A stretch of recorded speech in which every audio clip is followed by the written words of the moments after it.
The Mister's profession is high profile. He's in broadcasting regionally. I'm guessing that means he does like TV news. And gets recognized easily. For him to get discovered would be death to his career. Clubs in the area are definitely a no-go, and we would have to go out of state if we wanted to go to one. Still no guarantee he wouldn't be recognized. He was recognized as far away as Vegas. It sounds like meeting online is the only way to go. So how do we go about confidentiality? Has anyone had an issue with this, and how do you go about handling this? It really is a shame people can't be more open about their sexuality and not be blasted for it.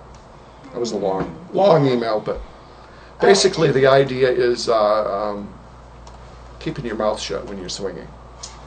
We've run into a little bit of that kind of stuff. Yeah, just keep your mouth shut, or, I mean, maybe I'm going too overboard, but, like, if you've, like in his case, he's already gone too far kind of thing, a mask, maybe, if they allow it in the club? Wearing something to disguise yourself. I don't know. But yeah, just... Well, I mean, we've had some experience in that. I mean, not that I'm anybody, but when we first started swinging, I worked in the newspaper business. I was a sports writer. And, yeah, I would have my picture in the newspaper, you know, quite regularly. And the very first swinger party we ever went to was in that same little town where I worked for the newspaper. But we were told, you know, how are we going to handle this? Well, we were told, you know, look, if you run into anybody at this party who knows you, knows what your job is, they're there to swing too. So, you know, what are they going to say? You know, it kind of goes both ways. So you kind of know right away. Okay. I think both of our secrets are safe with each other. We can just, I mean, you know. And we've run into that situation a couple of other times, actually. One in particular I can remember. We have a good friend, Oasis, that was living out here in Arizona in Lake Havasu, and she had a big party, and she gets some big crowds at her place for a party. And there was a news guy from the New York City area there. You could just tell by looking at him and the way that he speaks that, yeah, he was some sort of news anchor or something.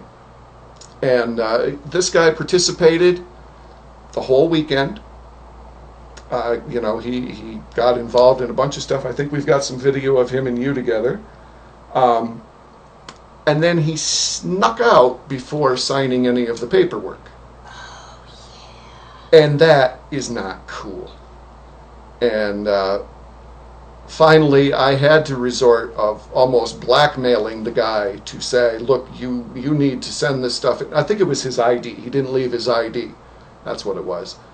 And I basically said, look, I'll figure out where you work and I'll send him a copy of the tape. Or you can just do what you were supposed to do in the first place and give us your ID. And so he did. So. Yeah, guys. That was not cool at all. No, you don't. I mean, I understand his situation. He really wanted to play, but he didn't want people to know. And you got to make that choice, man. You know, if you are famous enough that people recognize you, you got to make that decision. You know, how important is you? Like Stephen Hawking, we were talking about, the physicist in the wheelchair and stuff. He's a regular visitor at the Freedom Acres outside of LA where we went. He doesn't care that people know. And I actually saw it on the web not too long ago. They were talking about him being That's really cool. There. He does not care. Yeah, I mean, what are people going to say? Yeah, good for you, man, because, you know, it's not like he's... Anyway. Yeah, go ahead, yeah. The only other situation I can think of that we've been involved in that was kind of like that is Alanna has a big fan who is somewhat of a TV star in LA. He was on a sitcom for, how many years did that show go? What was it, like 8 years or something like that? Yeah, I'm not going to get into any more details than that, who the person is. But he's a huge fan of Alanna, and we've met, and we've partied with the guy, you know, all that kind of stuff. But there's no fucking way he's ever going to be in one of our videos. Although he might now, because he texted. He actually texted us today. Anyway. Yeah, it's really cool. To know him and everything, and just it's very you know,